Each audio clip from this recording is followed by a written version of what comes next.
Krishna all my dear once.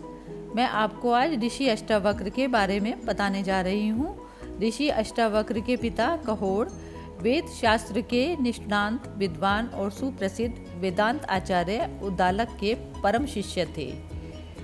Kahoda की वेद ज्ञान के प्रति उत्कृष्ट उत्कंठा देखकर उद्दालक चकित थे।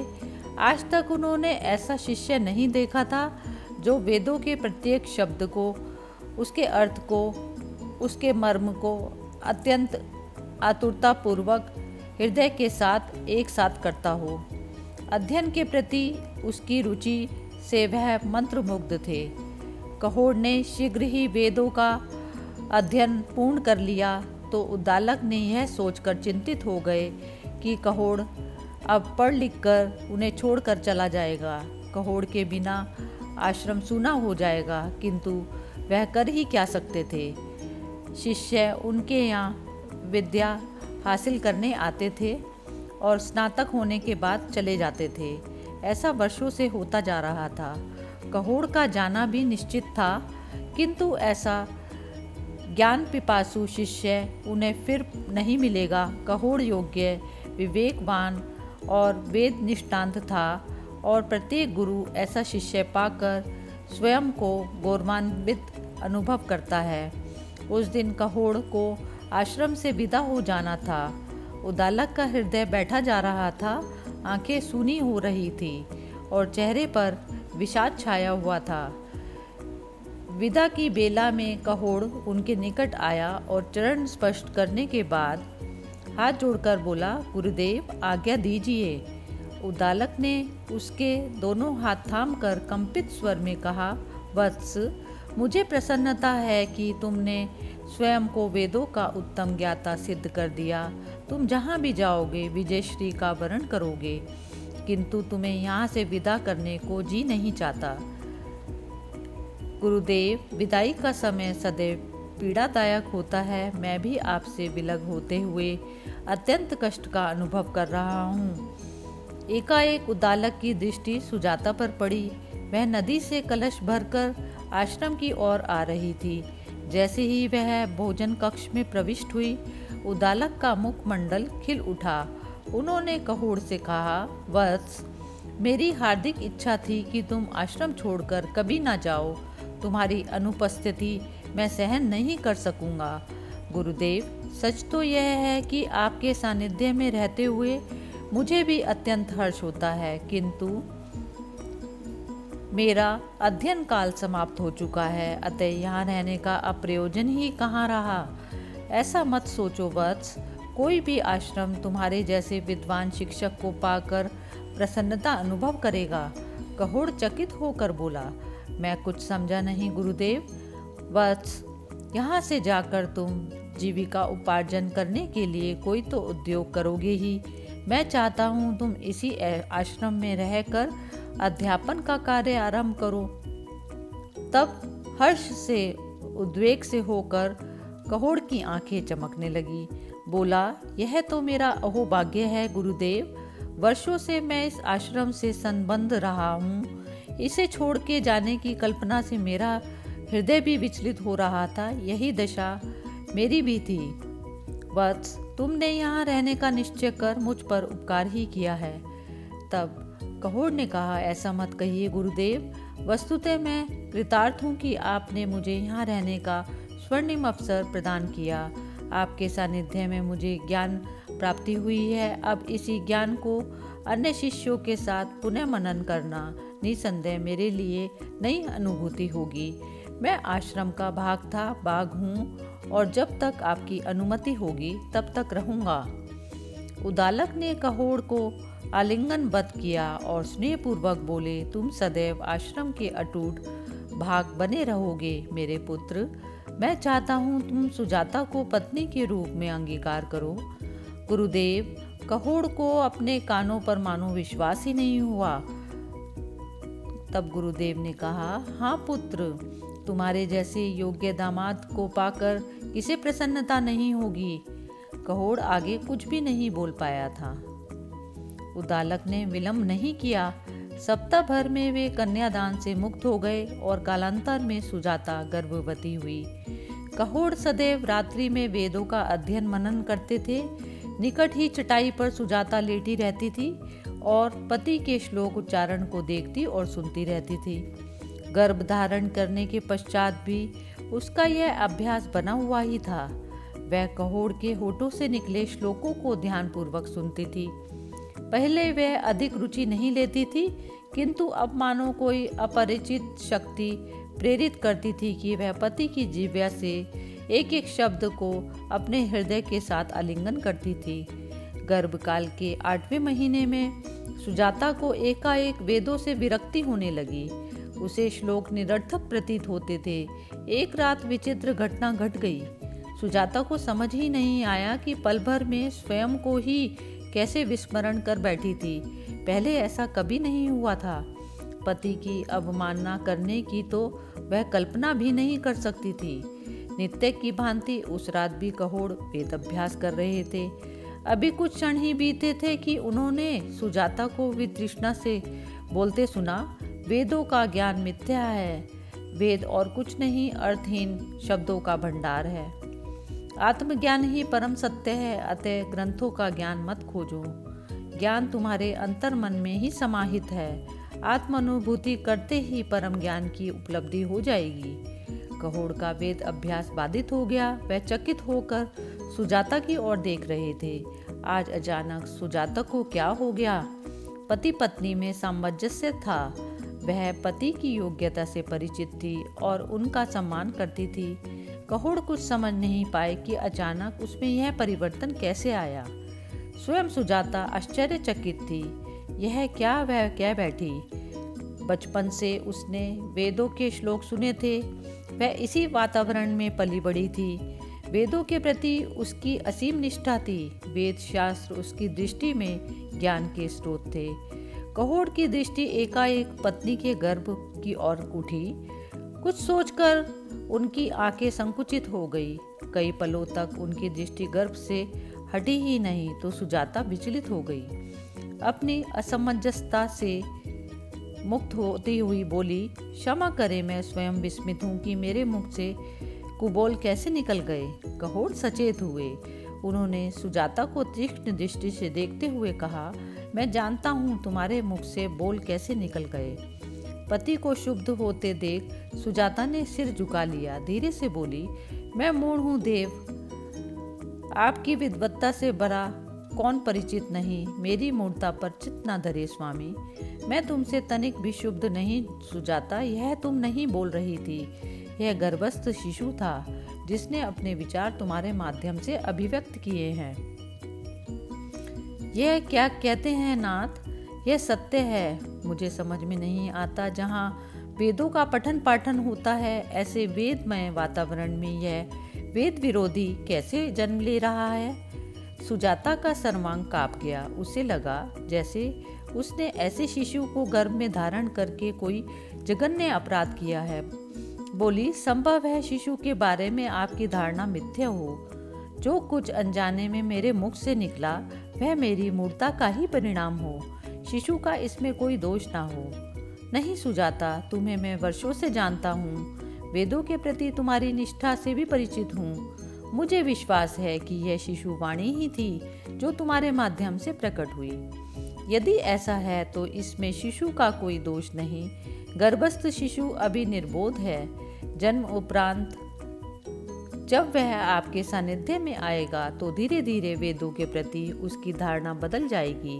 वह आपकी भांति ही वेदों का निष्णांत पंडित बनेगा। क्या पता? कहोड़ असहाय होकर बोले, हम क्या कह सकते हैं। प्रारब्ध को जो स्वीकार होगा उसे शिरोधार्य करना ही हमारी विवशता है। पहली बार जब उन्होंने सुजाता के मुख से शिशु का विद्रोही स्वर सुना था उन्हें दुख पहुंचा था। ऐसा केवल उसी रात को हुआ होता तो वह इसे दुस्वप्न मानकर बुला चुके होते, किंतु उस रात के बाद ऐसा कई बार हुआ कि जब भी वह वेद अभ्यास आरंभ करते गर्भस्थ शिशु वेदों की कटु आलोचना करता। इस विघ्न को वो सहन कर पाने में असमर्थ थे। वह वेदाभ्यास के समय स्वयं को आत्म केंद्रित नहीं कर पाते थे। उनका हृदय सदैव आशंकित रहता था कि किसी भी पल अजन्मा शिशु बोल पड़ेगा उस रात वे बड़ी कठिनाई से वेद अभ्यास में लीन होने का प्रयास कर रहे थे कि सुजाता के मुख से शिशुवाणी उच्चारित हुई। वेदाध्ययन से ज्ञान की प्राप्ति नहीं होगी तात। आत्मा को जानो, सबको जान जाओगे। कहोड़ क्रोध से उठ खड़े हुए। उनकी आंखों में लाली उतर आई। जिस शिशु का अभी जन्म तक नहीं हुआ था वही उन्हें उपदेश देता है। जिसे वेद का एक अक्षर भी नहीं पढ़ा वह वेदों की आलोचना करने का दुस्साहस कर रहा है।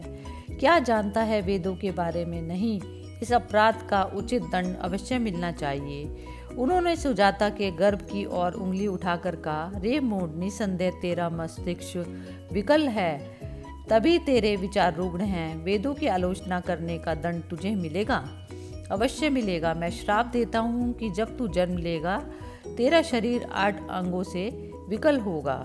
जैसे तेरे विचार भ्रष्ट हैं उसी तरह तेरा शरीर भी भ्रष्ट होगा। उस रात के पश्चात गर्भस्थ शिशु मौन हो गया। सुजाता के मुख से वेदों की आलोचना करने वाला स्वर पुनः सुनाई नहीं दिया। कहोड़ ने राहत की सांस ली। उनका वेदाभ्यास बाधा रहित पुनः आरंभ हो गया। पिछली रात जब कहोड़ ने वेदाभ्यास निर्विघ्न समाप्त किया तो सुजाता बोली, सुनिए, शिशु का जन्म आसन्न है। वह कभी भी जन्म ले सकता है। घर में घना भाव है और हमें शिशु के जन्म संस्कार पूर्ण करने के लिए धन की आवश्यकता होगी।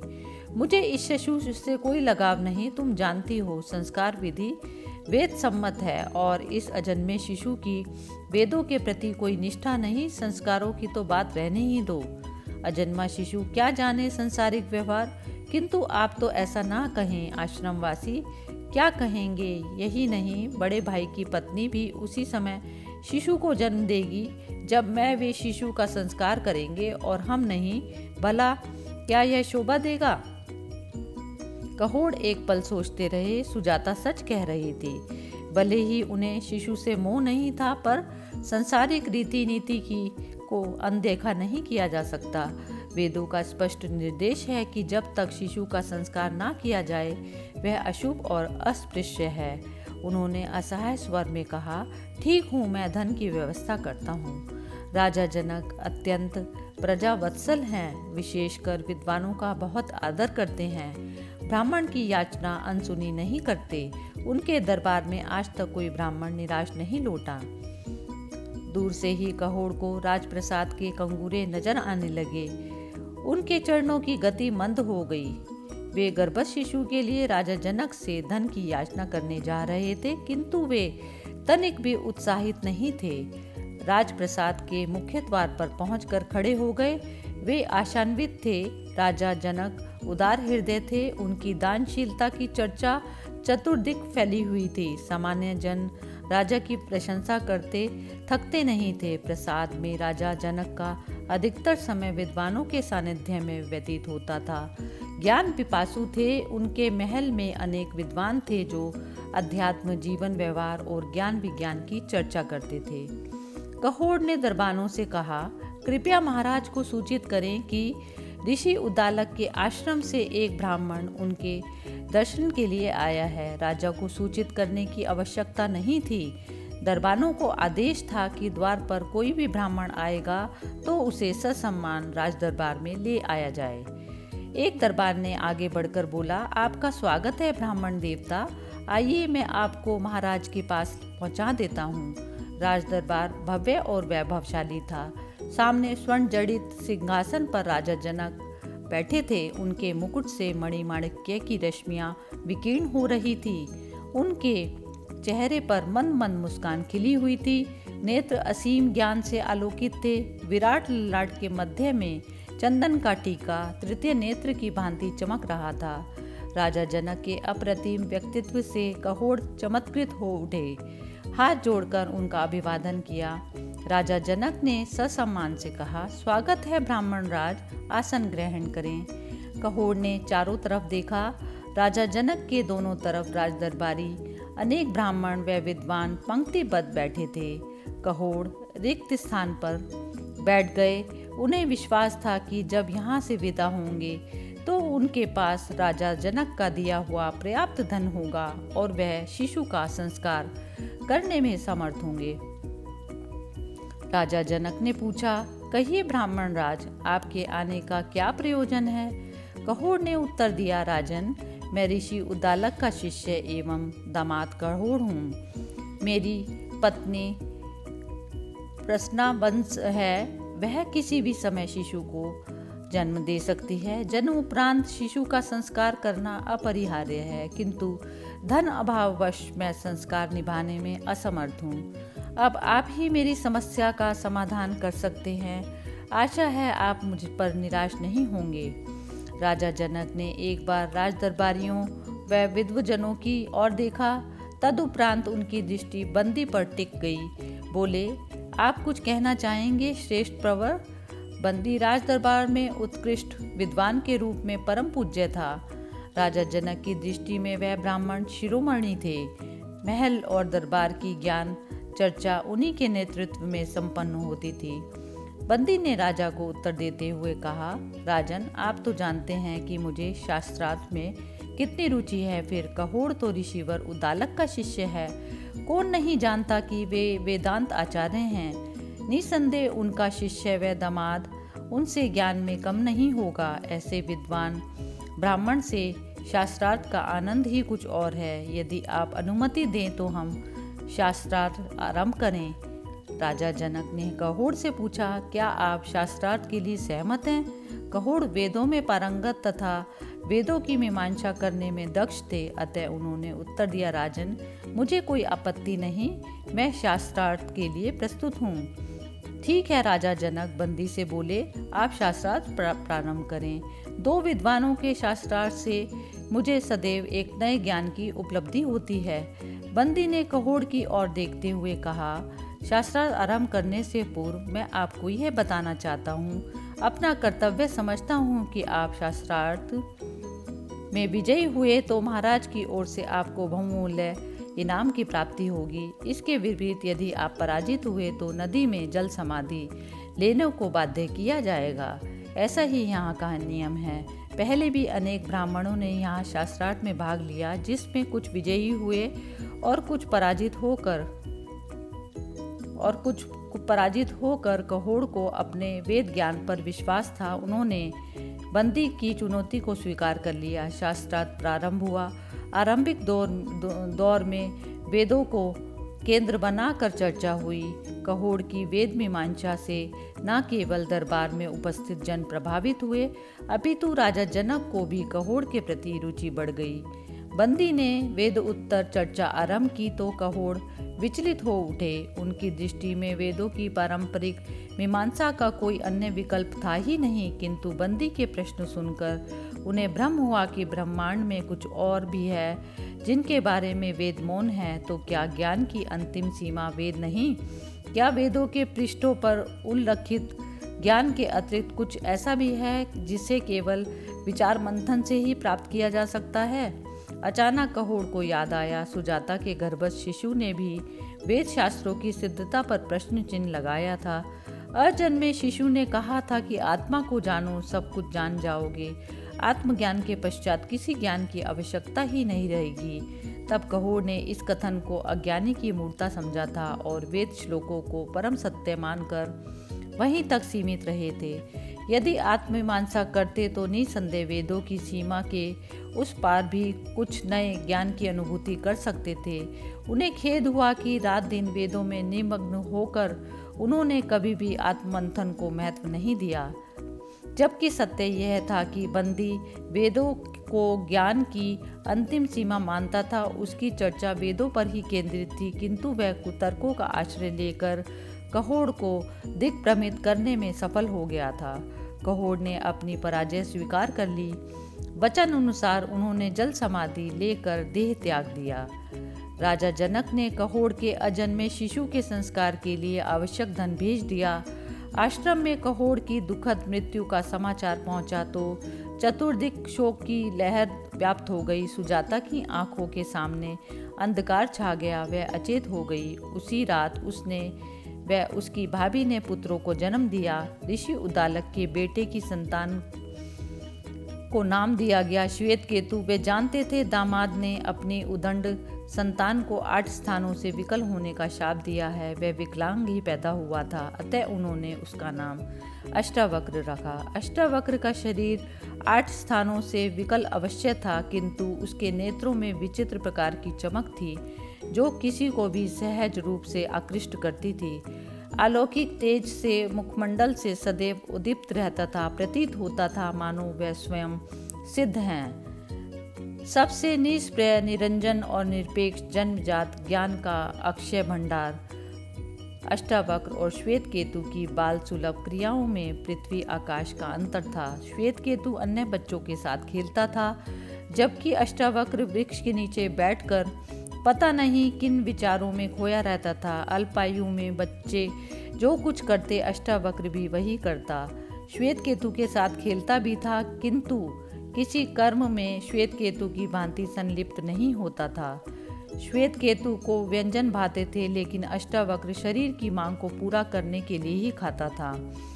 12 वर्ष की आयु तक अष्टावक्र ने समस्त वेदों का पारायण कर लिया। ज्ञान के प्रत्येक स्रोत के प्रति वह सजग ही आकृष्ट हो जाता था। विभिन्न प्रकार के ज्ञान भंडार थे जिनका वह आलोकन विलोकन करता था। वह अलग बात थी कि वह सबसे सहमत नहीं होता था। मन तर्क वितर्क करता, आत्ममंथन के उपरांत सत्य उसके सन्मुख होकर साक्षात उपस्थित होता था और भ्रमों का अंधकार छट जाता था। अष्टावक्र शनै शनै आत्म केंद्रित होते चले गए। उन्होंने कभी भी भय की अनुभूति नहीं की, कभी भी उन्हें किसी भी की सहायता लेने की इच्छा नहीं हुई। उन्हें आश्चर्य था कि लोग क्यों कर आतुरता से परमात्मा की स्तुति करते हैं। निसंदेह भय से मुक्ति पाने के लिए, सहायता पाने की इच्छा, भय भी किसका, मृत्यु का, हानि का, रोग और शोक का। अष्टावक्र सोचते, मृत्यु से भय कैसा, मृत्यु तो असंभव भावी है, अंतिम और चिरंतन सत्य, जबकि हानि, रोग, शोक मायावी भ्रामक अवधारणाएं। परमात्मा की स्तुति का एक ही प्रयोजन था, कुछ पाना। ईश्वर से कुछ पाने की याचना करना, ऐसी स्वार्थपूर्ण स्तुति का क्या लाभ। क्या मानव इतना शक्तिहीन है कि वह अपनी सहायता स्वयं न कर सके।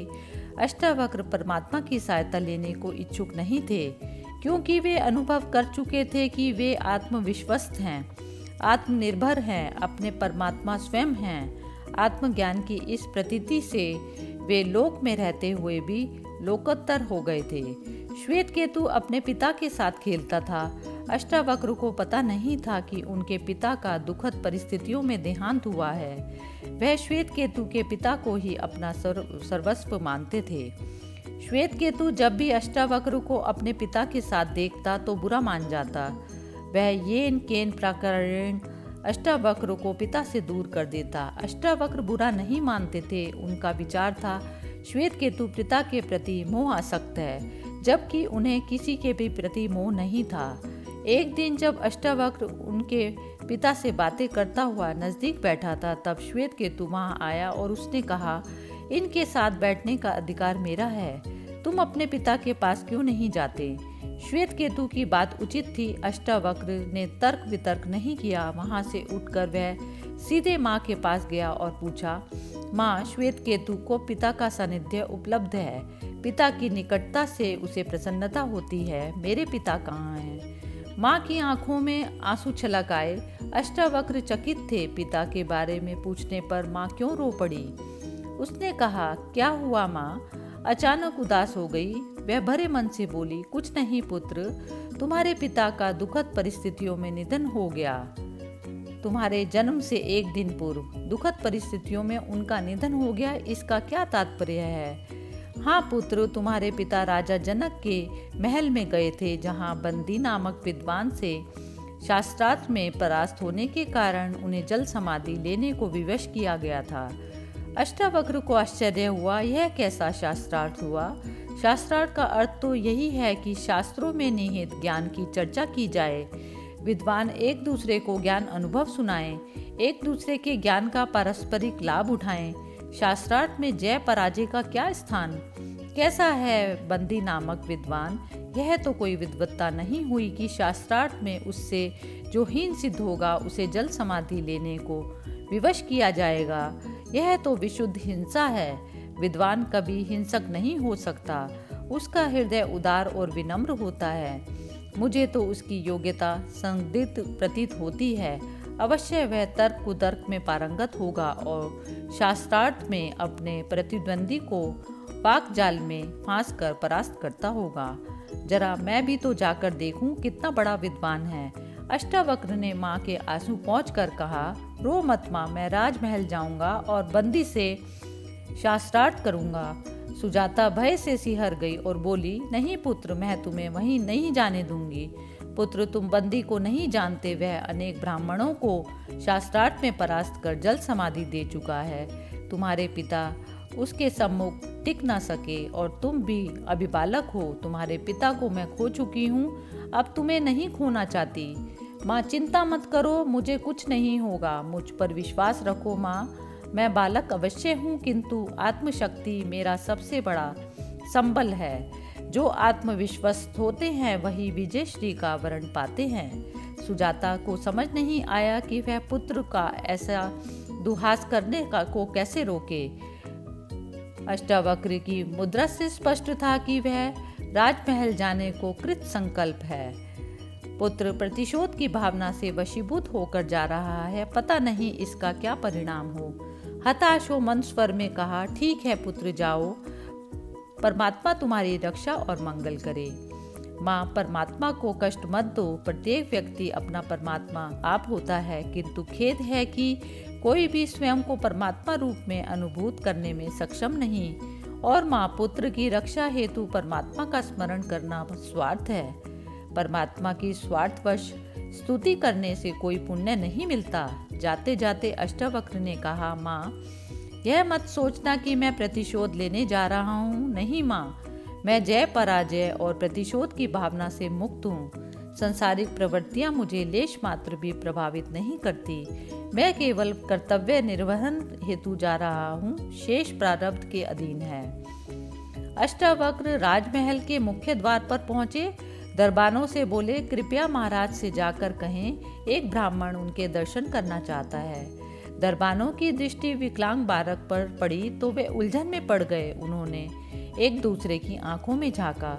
तदुपरांत एक बोला, हमें खेद है बालक, हम आपका संदेश महाराज तक नहीं पहुंचा सकते। क्यों? मैंने सुना है कि दरबार में ब्राह्मणों का प्रवेश अबाधित है। आपने सत्य सुना है, किंतु दरबार में केवल वयस्क ब्राह्मण ही प्रवेश कर सकते हैं। बालकों का अंदर जाना निषिद्ध है। अष्टावक्र के चेहरे पर कोई मुद्रा नहीं उभरी, ना उन्हें क्रोध हुआ ना विस्मय। शांत भाव से बोले, वयस्क और बालक ब्राह्मण की यह तुलना मेरी समझ में नहीं आई। द्वारपाल, कृपया इसका भेद स्पष्ट करें। बालक, दरबार में बड़े बड़े उत्कृष्ट ब्राह्मण उपस्थित हैं। उनके सानिध्य में महाराज ज्ञान चर्चा का लाभ उठाते हैं। ऐसे ज्ञानमय वातावरण में आपकी उपस्थिति विघ्न पहुंचाएगी। द्वारपाल, क्या ज्ञान केवल बड़ी आयु के प्राणी ही प्राप्त कर सकता है? तुमने अवश्य बड़ी आयु के ऐसे प्राणियों को देखा होगा जो आजीवन मूढ़ता से मुक्त नहीं हो पाते। मैं दरबार में उपस्थित विद्वानों की भांति ज्ञानवान नहीं हूँ, किंतु क्या मुझे उनसे ज्ञान प्राप्त करने का अधिकार नहीं है? कृपया मुझे भी उनके ज्ञान से लाभान्वित होने दीजिए। दोनों दरबानों ने एक दूसरे की ओर देखा। वे असमंजस में थे कि बालक को अंदर प्रवेश कर देना उचित होगा क्या नहीं। 10-12 साल के इस बालक ने दरबार में जाकर कुछ बाल सुलभ क्रिया की तो विद्वानों की सभा में व्यवधान पहुंचेगा। फिर यह बालक शरीर से विकलांग भी है। एक दरबान ने कुछ बोलना चाहा, किंतु इससे पूर्व ही अष्टावक्र ने कहा, मुझसे पूर्व यहाँ एक बार व्यासपुत्र सुखदेव भी आए थे। वे मुमुक्षु थे और राजा जनक से तत्व ज्ञान प्राप्त करके चले गए थे। उनकी आयु भी इतनी ही थी जितनी मेरी। राजा जनक ने सुखदेव को तत्व ज्ञान देना स्वीकार किया था। क्या आप मुझे ज्ञान प्राप्ति से वंचित करेंगे? दरबान ने ध्यानपूर्वक अष्टावक्र को देखा। बालक के मुखमंडल पर विचित्र आभा मंडल दैदीप्यमान हो रही थी। नेत्रों में आलोक था। उनके स्वर में आग्रह नहीं था, याचना भी नहीं थी, बस केवल सहज सा प्रश्न था। दरबान मानो सम्मोहित सा हो गया। वह बालक को अंदर जाने से रोक नहीं सका। हाथ जोड़कर बोला, आपका स्वागत है ब्राह्मण देवता, आइए मैं आपको दरबार तक लेके जाता हूँ। अष्टावक्र ने जैसे ही दरबार में प्रवेश किया, वहाँ उपस्थित सभी लोगों की दृष्टि उनकी ओर पड़ी। अष्टावक्र ने पलटकर किसी को नहीं देखा, वह चुपचाप आगे बढ़े। उनकी चाल देखकर दोनों ओर बैठे दरबारी अट्टहास करने लगे। सारा दरबार कह कहो से गूंज उठा। अष्टावक्र इन सब से निष्प्रभावित राजा जनक के सम्मुख पहुंचे और हाथ जोड़कर अभिवादन किया। राजा जनक गंभीर थे। उन्हें उपस्थित जन समुदाय का यह आचरण पसंद नहीं आया। विकलांग पर हंसना सर्वथा अनुचित और असभ्यता का आचरण था। कोई विकलांग उत्पन्न हो तो इसमें उसका क्या दोष? यह तो प्रारब्ध का फल है जिसे कोई भी भोगने के लिए विवश हो सकता है। हंसी का पात्र तो वह है जो स्वयं अशुभ अभ्यासों को अंगीकार करता है। उन्होंने बालक की ओर देखते हुए कहा, आओ बालक, मैं जान सकता हूँ कि आपके यहाँ आने का क्या प्रयोजन है। महाराज, मैंने सुना था कि आपके दरबार में ज्ञान का अनेक उत्कृष्ट विद्वान हैं। उन्हीं के दर्शन का लोभ संवरण में मैं नहीं कर पाया, अतः आपके दरबार में उपस्थित हुआ हूँ। राजा जनक बालक की वाणी से चकित होकर बोले। वाणी में जरा भी रोष नहीं था, व्यंग नहीं और ना ही अपमान की व्यथा। उन्होंने दरबार में विद्वजनों को पारस्परिक तर्क वितर्क करते हुए सुना था। वे एक दूसरे पर व्यंग बाण छोड़ते थे, अपमान से व्यथित होते थे और रोष से उनकी आंखें रक्तिम हो जाती थी। किंतु यह बालक इन सब से अलग था। ऐसी तटस्थता तो बिरलों में ही पाई जाती है। और फिर इसका चेहरा कितना ओजस्वी है। निर्विकार होते हुए नेत्र आत्म आलोक से दमक रहे थे। वह गंभीर स्वर में बोले, बालक, तुम्हारे दोनों ओर विद्वान ही बैठे हैं। अष्टावक्र ने बारी बारी से दोनों ओर देखा। सबकी दृष्टि उन पर टिकी हुई थी। सबके होठों पर मुस्कुराहट थी और आंखों में विद्रूपता। उच्चाट दृष्टि से उनको देखकर अष्टावक्र राजा जनक से संबोधित करते हुए बोले, राजन, मुझे तो इनमें से कोई भी विद्वान नहीं दिखता। यहाँ तो चर्मकारों की सभा जुटी हुई है। अगले पल सारे दरबार में सन्नाटा छा गया। सबके होठों से मुस्कुराहट लुप्त हो गई और आंखों में रोष उमड़ पड़ा। क्योंकि कौन है ये दुष्ट बालक? यहाँ कैसे कैसे महान विचारक, विद्वान और ज्ञानी बैठे हुए हैं और यह मूढ़ बालक उन्हें चर्मकार बता रहा है। दरबार में बंदी का कुपित स्वर गूंजा। अरे दुष्ट, क्या तू नहीं जानता कि इस दरबार में केवल परीक्षित विद्वानों को ही प्रवेश की अनुमति है? तूने उन्हें चर्मकार कहकर उनका घोर अपमान किया है। तुझे इसका दंड अवश्य मिलेगा। महाराज ने हाथ के से संकेत से बंदी को आगे बोलने से रोक दिया। वह बालक से बोले, क्या तुम बता सकते हो कि विद्वानों को तुमने चर्मकार कहकर क्यों संबोधित किया? अष्टावक्र ने सहजता से उत्तर दिया, राजन, इन तथाकथित विद्वानों ने स्वयं ही सिद्ध कर दिया है कि ये चर्म पारखी हैं, विवेकशील विचारक और विद्वान नहीं। राजा जनक ने हतभम्ब बिना हुए पूछा, वह कैसे बालक? जैसे ही मैं दरबार में प्रविष्ट हुआ, ज्ञान चर्चा श्रवण के स्थान पर इनके ठहाके मेरे कानों में गूंजने लगे। मैं समझ गया कि लोगों की यह धारणा मिथ्या है कि यहाँ विद्वान बैठते हैं। ये मेरे शरीर की विकलांगता को परख रहे थे। मेरे शरीर का चर्म इनकी दृष्टि में महत्वपूर्ण था। इसका अर्थ यह हुआ कि इनकी दृष्टि में शरीर का बाह्य स्वरूप व्यक्ति के चरित्र को जांचने का एकमात्र माध्यम है, चाहे व्यक्ति का अंतःकरण शुद्ध हो या अशुद्ध। कोई कुछ नहीं बोला। बंदी अकस्मा रह गया। अब वह अंतःकरण क्रोध और अपमान से दग्ध हो रहा था। राजा जनक की दृष्टि एक बार दरबार में चारों ओर घूम गई। तदुपरांत उन्होंने बालक से पूछा, तुम्हारा तर्क असंगत नहीं बालक, क्या तुम तुम्हारा परिचय दे सकते हो? मैं अकिंचन प्राणी हूँ। राजन, मेरा परिचय महत्वपूर्ण नहीं। खेद है कि यहाँ आकर मुझे निराशा ही हाथ लगी। मैं ज्ञान चर्चा से वंचित ही रहा। ठहरो बालक, तुम मुझे साधारण प्रतीत नहीं होते। आत्मविश्वास से परिपूर्ण ऐसा बालक मैंने आज तक नहीं देखा। हम तुम्हारा परिचय जानने को उत्सुक हैं। राजन, मैं वेदांत आचार्य कहोड़ का पुत्र अष्टावक्र हूँ। एकाएक बंदी बोल पड़ा, अब मैं समझा, तूने हमारा अपमान किस लिए किया? तू अपने पिता का प्रतिशोध लेने आया है। अष्टावक्र ने उत्तर दिया, नहीं महात्मने, ऐसा ना सोचें। प्रतिशोध की वह सोचता है जो किसी से द्वेष करता हो। मुझे किसी से द्वेष नहीं है। मैं आपसे अलग नहीं, आप मुझसे अलग नहीं। हम सभी एक ही आत्मा के साक्षी स्वरूप हैं, एक दूसरे से आबद्ध और एकात्म। ऐसी स्थिति में कौन है मेरा द्वेषी जिससे मैं प्रतिशोध लेने की कल्पना करूं? राजा जनक ध्यानपूर्वक बालक को देख रहे थे और उसकी बात का अर्थ समझने का प्रयास कर रहे थे। कितने उत्कृष्ट विचार थे। समस्त सृष्टि एक ही आत्मा का प्रकट स्वरूप है, कोई किसी से पृथक नहीं। सामूहिक में एकता, यह सामुदायिक भावना समाज में विकसित हो जाए तो द्वेष, शत्रुता और ईर्ष्या विश्व से मुक्त हो जाए। ठीक अष्टावक्र की भांति राजा को अब पता चला कि अष्टावक्र इतने सहज, निर्विकार और ओजस्वी क्यों हैं। जो द्वेष और कटुता से मुक्त हो वही ऐसी निरपेक्ष और निरंजन अवस्था को प्राप्त होता है। बंदी बोला, महाराज, इसके विचार सर्वथा अतार्किक हैं। कौन नहीं जानता कि प्रत्येक व्यक्ति भी अपनी स्वतंत्र सत्ता है। प्रत्येक व्यक्ति में उसकी स्वतंत्र आत्मा व्याप्त है जो मरण उपरांत शरीर से निकल जाती है। अष्टावक्र बोले, व्यक्ति और आत्मा की यह वेद मीमांसा भ्रामक है। बंदी क्रुद्ध स्वर में बोला, तू क्या जाने वेद के संबंध में? वेद अध्ययन में हमारी आयु व्यतीत हो गई, तू तो अभी अज्ञानी बालक है। महात्मा ने आपने जन्म लेने के बाद वेद अध्ययन आरंभ किया था। मैंने तो माता के गर्भ में ही वेद ज्ञान प्राप्त कर लिया। बहुत अहंकार है तुझे अपने वेद ज्ञान पर। नहीं महात्मने, मैं अकिंचन हूँ, मुझे कैसा अहंकार। मैंने मात्र यह स्वीकार किया था कि मैं वेद ज्ञान से परिचित हूँ, किंतु वेद ज्ञान को ही अंतिम ज्ञान नहीं समझता। महाराज, आप देख रहे हैं इस बालक की दृष्टता, यह वेदों के अतिरिक्त अन्य ज्ञानों के अस्तित्व की बात कर रहा है, जबकि वेदों में समस्त ज्ञान निहित है। वेद हमें सृष्टि की उत्पत्ति से परिचित कराते हैं, जीवन व्यवहार का पाठ पढ़ाते हैं। ऐसा क्या है जो वेद में नहीं है? महात्मने, मैं पुनः निवेदन करना चाहूँगा कि वेदों में निहित ज्ञान अंतिम ज्ञान नहीं है।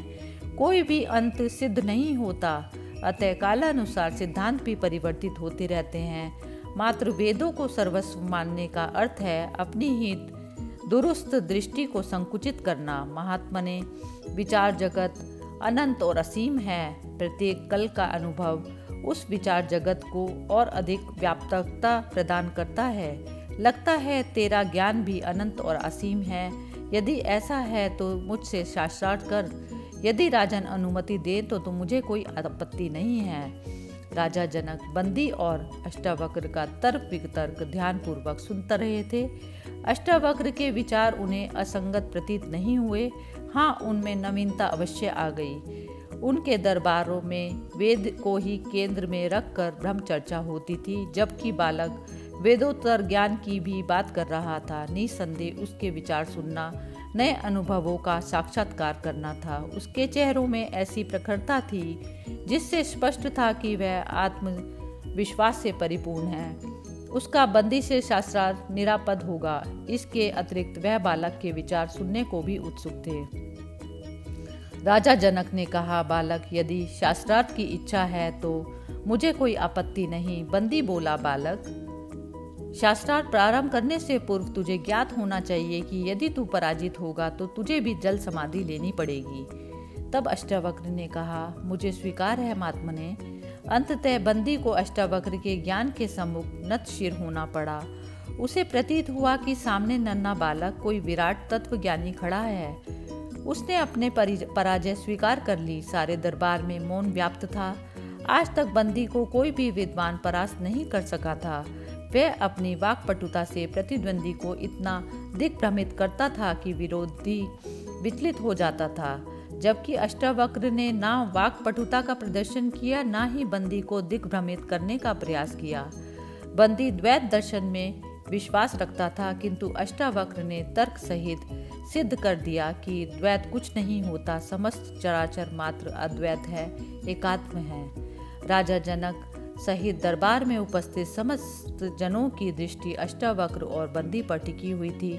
बंदी ने हाथ जोड़कर अष्टावक्र से कहा, मुझे अपनी पराजय स्वीकार करने में तनिक भी खेद नहीं है। निसंदेह आप परम ज्ञानी हैं, आपने मेरे ज्ञान चक्षु खोल दिए गुरुदेव। अष्टावक्र बोले, महात्मने, आप शास्त्रार्थ के नियम तो नहीं भूले होंगे। नहीं गुरुदेव, अब मुझे मृत्यु से भी भय नहीं रहा।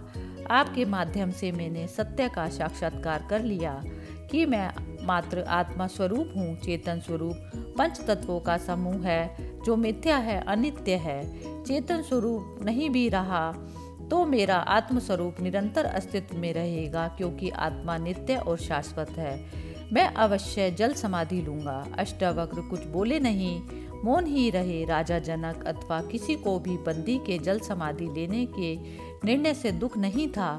हर्ष इस बात का था कि उन्हें जीव अजीव, आत्मा तथा परमात्मा से संबंधित नए विचार जगत में विचरण करने का अवसर प्राप्त हुआ था।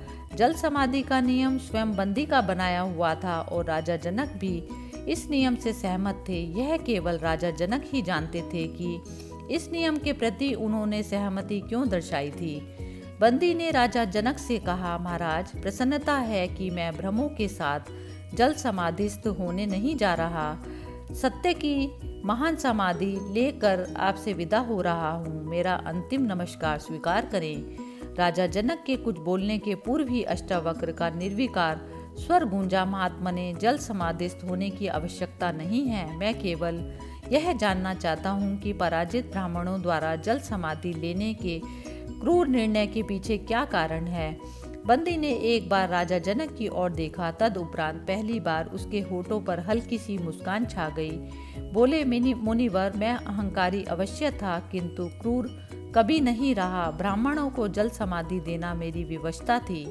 विवशता? यह कैसी विवशता? हाँ महात्मने, दूसरे के प्राण हनना करना निसंदेह क्रूरता है। अचानक राजा जनक का स्वर गूंजा, हे ब्रह्म ज्ञानी बालक, यदि इस नियम में क्रूरता की तनिक भी संभावना होती तो मैं क्यों कर सहमति प्रदान करता। वस्तुतः किसी भी ब्राह्मण के प्राण हरण नहीं किए गए। मैं आपको संक्षेप में बताता हूँ कि ब्राह्मणों को जल समाधि देने के पीछे हमारी क्या व्यवस्था थी। सबसे पहले मैं आपको बंदी का परिचय दूँ। बंदी कोई और नहीं, स्वयं वरुण पुत्र है और एक विशेष प्रयोजन से विभावरी पुरी से पृथ्वी पर अवतरित हुए हैं। विभावरी में वरुण देव ने जब यज्ञ का आयोजन निश्चय किया तो उन्हें अन्य देवताओं ने परामर्श दिया कि यज्ञ के लिए पृथ्वी के प्रखर और तेजस्वी ब्राह्मणों को लाया जाए। यह परामर्श वरुण देव को अच्छा लगा, किंतु ब्राह्मणों को विभापुरी लाया कैसे जाए, यह गुप्त यज्ञ था और विभापुरी नरेश नहीं चाहते थे कि पृथ्वीवासियों को इसकी भनक भी लगे। अतः ब्राह्मणों को वहां भेजने का दायित्व बंदी को सौंपा गया।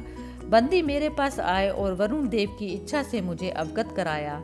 मैंने इनसे पूछा कि पृथ्वी के ब्राह्मणों को आप वरुण नगरी कैसे लेके आएंगे। तब बंदी ने उत्तर दिया कि जब यज्ञ संपन्न नहीं हो जाता तब तक हम इसे गुप्त ही रखना चाहते हैं। अतः ब्राह्मणों को यज्ञ आयोजन की पूर्व सूचना देकर चलने का निमंत्रण देना अभिष्ट नहीं होगा। बंदी ने निवेदन किया कि यदि मैं इनकी योजना में सहयोग दूंगा तो वह अपने लक्ष्य में सफल हो सकते हैं। मैंने पूर्ण सहयोग देने का वचन किया। हम दोनों में यह गुप्त संधि हुई कि बंदी विद्वान ब्राह्मणों से शास्त्रार्थ करेंगे और उन्हें परास्त करके जल समाधि लेने के लिए बाध्य करेंगे।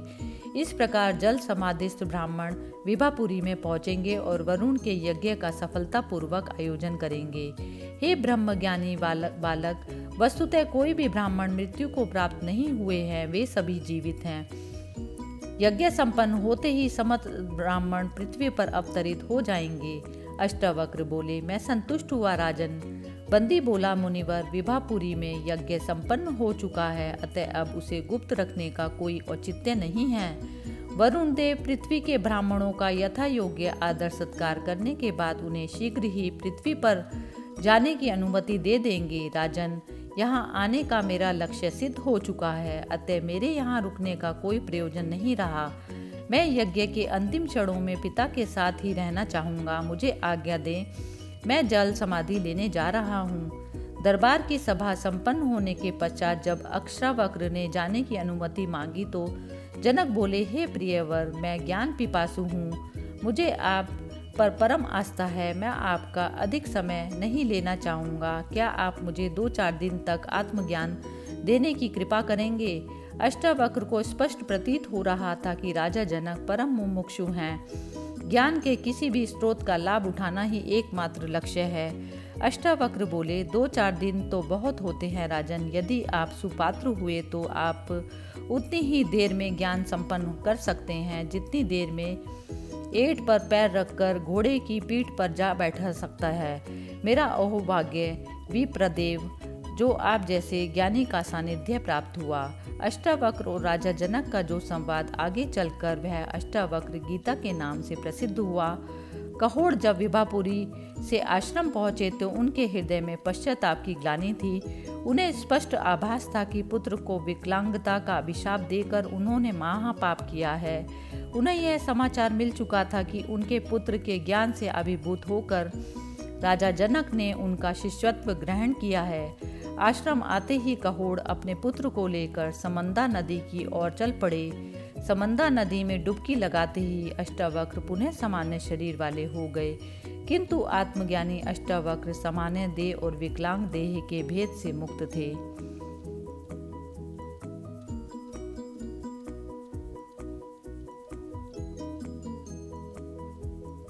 कथा में आए राजा जनक रामायण कालीन राजा जनक सीता जी के पिता नहीं हैं। मिथिला प्रदेश में राज करने वाले कुल 19 राजा जनक हुए। तब मिथिला नरेश जनक ही कहलाते थे। उन्हें वैदेही माना जाता था क्योंकि उनका पूर्वज योनिज नहीं था। यह तब की बात है जब यह क्षेत्र मिथिला प्रदेश के नाम से नहीं जाना जाता था और निमि यहाँ के नरेश थे। एक बार उन्होंने यज्ञ का आयोजन किया तथा ऋषि वशिष्ठ से यज्ञ संपन्न कराने का अनुरोध किया। ऋषि वशिष्ठ ने कहा, इस समय में अन्य किसी यज्ञ संपन्न करने जा रहा है, इसके पश्चात मैं आपके यज्ञ में भाग ले सकूंगा। इतना कहकर ऋषि वशिष्ठ चले गए। राजा निमि यज्ञ में विलंब नहीं करना चाहते थे, अतः उन्होंने अन्य विप्रों के सहयोग से यज्ञ आरंभ कर दिया। जब यज्ञ समापन की ओर था तभी ऋषि वशिष्ठ का यज्ञ स्थल पर आगमन हुआ। उन्हें यह देखकर बड़ा क्रोध आया कि राजा निमि उनकी प्रतीक्षा न कर सके और यज्ञ आरंभ करवा दिया। उन्होंने कुपित स्वर में निमि को मृत्यु का श्राप दिया। राजा निमि के देहांत से यज्ञ संपन्न करवा रहे विप्र दुविधा में पड़ गए। यज्ञ को अधूरा छोड़ना अशुभ था और निमि के बिना उसे कोई संपन्न नहीं करवा सकता था। यज्ञ आहुतियाँ लेने के लिए स्वयं देवता भी वहाँ उपस्थित थे। विप्रों ने उनसे विनती की कि हे देवताओं, किसी उपाय से राजा निमि को जीवित करें। यज्ञ अधूरा रह गया तो अनर्थ होगा। देवताओं ने राजा निमि की आत्मा का आह्वान किया। आत्मा आई तो देवताओं ने उससे राजा निमि के मृत देह में प्रवेश करने का आग्रह किया, किंतु सर्वत्र व्याप्त मुक्त और स्वच्छंद आत्मा देह में प्रविष्ट होकर क्यों स्वयं को सीमित करती। उसने देवताओं का आग्रह ठुकरा दिया, किंतु राजा निमि का पुनर्जन्म आवश्यक था, अतः देवताओं ने उसकी मृत देह का मंथन किया। परिणाम स्वरूप उनकी देह से एक शिशु अवतरित हुआ जो नगर नरेश बना और यज्ञ को संपन्न कराया। तब से उस नगर का नाम मिथिला पड़ा, क्योंकि राजा निमि की देह को मिथिल मंथन करने के उपरांत उनका अंश पुनर्जीवित होकर अवतरित हुआ था। उसी समय से मिथिला के नरेश जनक कहलाने लगे। जनक की परंपरा में जितने भी नरेशों ने मिथिला में राज किया वे सभी मुमुक्षु और ज्ञान आग्रही थे। आशा है आपको ऋषि अष्टावक्र की कहानी अच्छी लगी होगी।